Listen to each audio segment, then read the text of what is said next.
Over the last 18 months, I've generated over $925,000 through our outbound agency Acquired and signed over 100 clients. In this video, I'm going to give you 6 lessons that I've learned from signing over 100 clients and what mistakes you need to avoid as you're growing your business. As you can see from the multiple Stripe screenshots we've got here, a business has made us $900,000, well, just over that, right, across all of the channels. And we've signed well over 100 customers. This is just a screenshot from one Stripe account. The reason we've been able to scale this much is because every business has an issue with generating leads. It's no surprise, right? Most people struggle with this.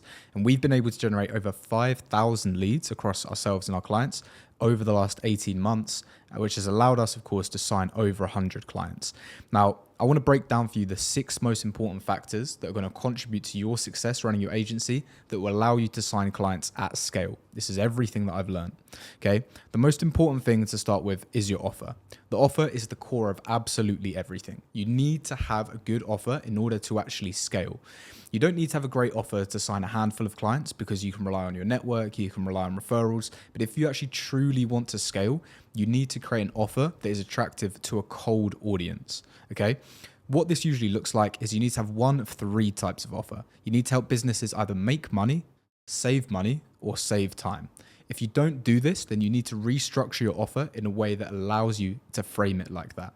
For example, if you're selling AI solutions, then you might think, okay, actually my offer is just helping businesses build AI into their business. But the truth is, that's not the case. What you're looking to do with an AI solution is save businesses money so they don't have to hire employees and save them time as well. So you need to start reframing and thinking about your offer in this way. It needs to tick one of these 3 boxes to be successful to a cold audience. Either make them money, or save them time. Okay.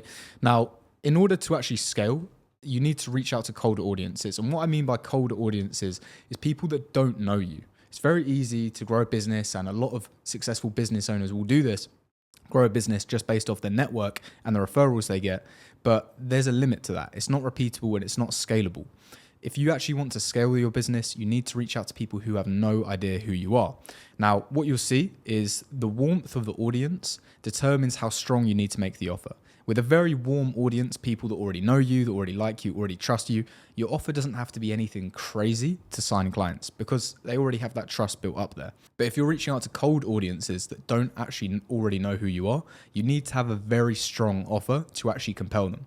This is because they're probably getting reached out to a bunch of times as well by other types of businesses, and you need to stand out from the noise. So how can we do this, right? So as you reach out to colder audiences, aka people that don't know you, you need a stronger offer to see success.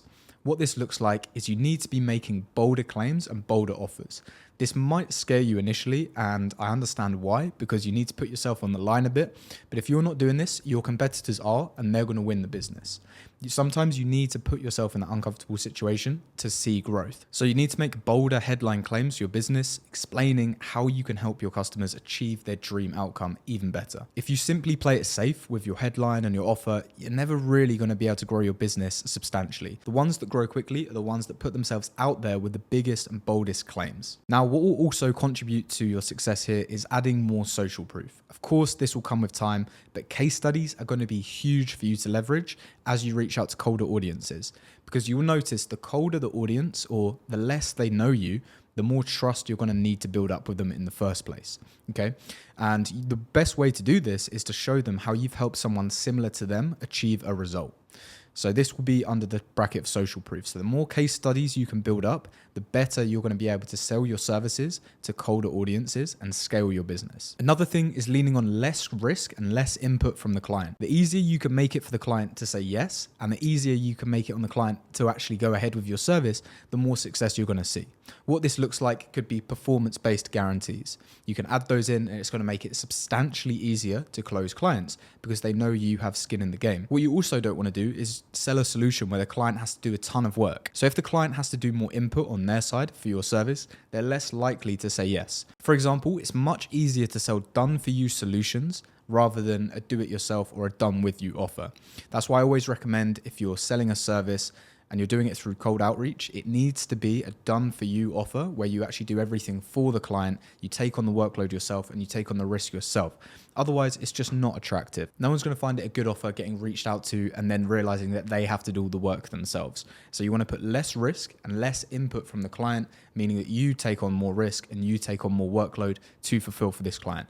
Yes, it makes it more difficult in the back end, but it will make it substantially easier for you to sign more of these clients and grow your business. So the offer is really, really important when it comes to actually reaching out to people that don't know you. That's the first lesson I've learned. The second one might surprise you, and this goes against what some of the gurus would say, but it's actually that people don't buy lead gen from you, but they actually buy into you.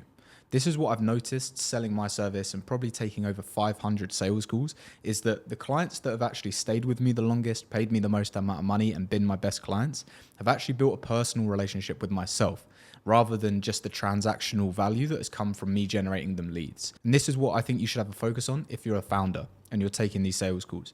You need to build a relationship with your prospects. It's not just about having a transactional relationship where you send them over leads and they pay you for those leads.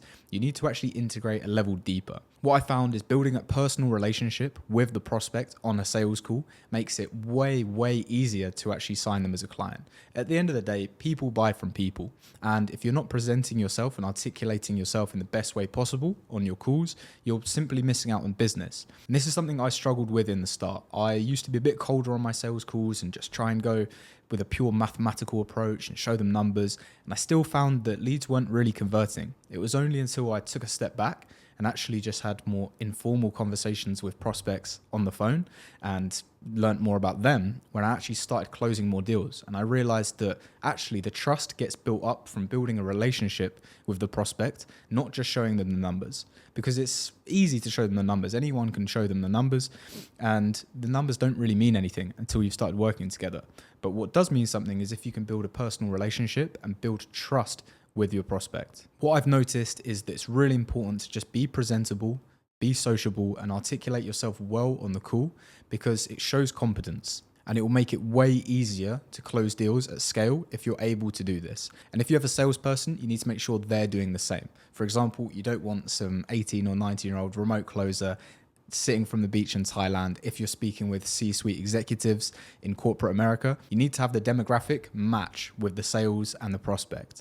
So I've learned that lesson as well. It all comes down to the fact that these prospects are actually going to want to buy into you more than just your lead gen service. The third lesson that's absolutely crucial to long-term success that have allowed us to sign over 100 clients is that client onboarding will make or break the retention of your business. I personally have had clients churn after 1 month, and I also have clients that have stayed with us the full 18 months that we've been in business. What I've noticed is that the biggest difference was made during the onboarding phase and how the expectations were set during that initial couple of weeks. It's really important to get these expectations right, as this sets the foundation of a longer term relationship. For example, those times when I'd overpromised to leads and overpromised to prospects, they obviously churn just as quickly and it never works out very well in the long run. Whereas if you set expectations and you downplay it a little bit with the prospects at the beginning, and you downplay it a bit with clients at the beginning and explain to them, look, this takes time, this is a partnership, and we want to grow together. Those are the clients that end up staying with you the longest, paying you the most money, and giving you the most referrals. So it's always better to set expectations more firmly in the start and have a smooth onboarding process when you're bringing on new clients. What will happen is as soon as a client actually pays you, they'll get something called buyer's remorse, and they'll start to second guess their judgment and think, actually, was this the right thing to do? I've just paid this company a few $1,000s and I'm not sure, what I'm getting myself in for. So you need to make sure the first couple of weeks are really high touch point. As soon as the client's paid, you want to give them a phone call, introduce yourself, introduce the company, introduce the team, and make sure that every single day for those first 1 to 2 weeks, they're being spoken with and they're being adhered to. If you get this right and you can make the client feel comfortable during the onboarding phase, you're way more likely to receive referrals as well, which is actually a great source of acquiring clients. So it's essential that you focus on that onboarding phase as you're signing these clients as well. The fourth lesson that I've learned is that volume solves most problems for a lead gen agency. As an agency, your job really is just to book calls, both for yourself and for your clients. That's how you sustain your business. So ultimately, you're in the sales business, right? And sales is simply a function of volume and quality. Assuming that your quality is dialed in and you actually know what scripts to write, how to build lead lists, and how to actually send emails, by the way, which I have other videos on my channel channel of how you can actually do this. But assuming you have that in place, the last function is just volume. If you're struggling to book calls for yourself or struggling to book calls for your clients, the truth is you simply need to do more. Pretty much every business that I speak to that hasn't hit their first 10 or 20K a month, this is the main issue. You're simply not sending enough emails, not sending enough LinkedIn messages, or not making enough calls. Because for that phase before 10 to 20K a month, you don't need to have new ideas. You simply need to execute more. So if you're sending 200 emails a day, ramp this up to 800 emails a day. It just means you'll be able to do so much more in a shorter time frame and allow you to actually book more sales calls and allow you to scale. After you hit that first $10,000 to $20,000 a month, then you'll find more optimizations from hiring and building up more robust systems. But before that stage, all you need to do is simply do more outreach and do more volume. That will solve most of the problems that you're facing. Now, lesson 5 is that systems are so much more important than just hustle. As I just mentioned, you need systems in order to scale past that 10 to 20K a month. But I made the mistake early on in my business of just trying to do everything myself and put it all on my own shoulders. I tried to just physically do as much outreach myself as I could, take as many sales calls myself as I could, and fulfill as much for my clients as I could personally. But all this led to was just me getting burnt out and the quality suffering for my clients. In fact, I've actually been burnt out so many times that I've even actually given myself some gray hairs, and I don't want that to happen to you.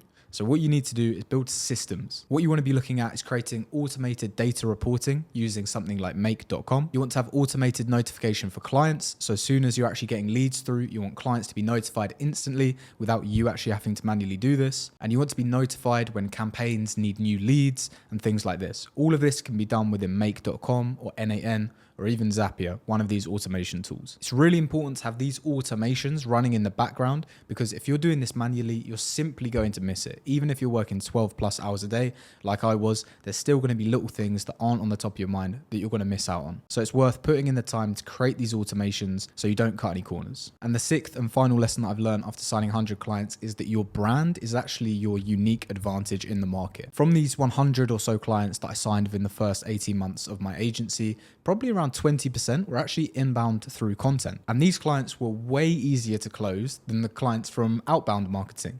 And that's because they actually bought into me personally, either from my YouTube content, Instagram, or LinkedIn, where I'm building personal brands. They actually came to me for advice and for help. And this means that if you build your personal brand, you're actually building a moat for yourself. It means that other agencies are going to find it harder to compete with you. Because the truth is, as I'm teaching you now, anyone can run outbound. Anyone can build domains, email accounts, LinkedIn accounts, and start doing outreach. But it's really difficult to build a personal brand. So the better you do that, the more likely it is you're going to be in your own lane and you'll be winning more business than your competitors. And this actually stops your competitors from stealing your business as well, because people will come to you rather than the actual SOP or system you have in your business. For example, this is a true story. I've had setters that have come into my business, take our SOPs, take our call recordings, take our training material, and literally share it with our direct competitors.